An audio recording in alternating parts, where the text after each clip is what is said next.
Pejim-baovao tranga mpiara-monina no anizantsika ny fampalalam-baovao amin'izao takariva izao. Misy ambadika fanakorontanana ireny trangana fakana ankeriny miseho ireny hoy ny nambaran'ny praiministra lehiben'ny governemanta omaly.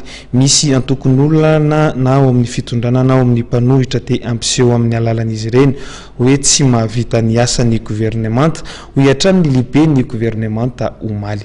Velo zisy leno mitatra izay vaovao izay. Tranga iray tena mbola mampitondra fiasana ny olona sasany eto Madagasikara ankehitriny ny resaka fakana ankeriny na ny kidnapping.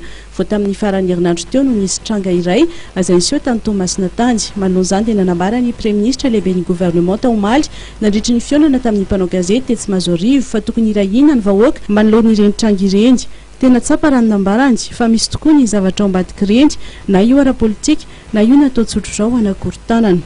Move ny mpitondra eto atoerana tsy afaka akalesona, move ireo mpanohitra tsy afaka akalesona amin'ny zavatra niseho hatramin'izay, move ny fitondrana mitondra zany dia natao hiady foana zany amin'ny mpanohitra ary rehefa zay reso dia andositra foana ho any ivelany, tsy zay ngantsina angana amin'ny zavatra tokony atao.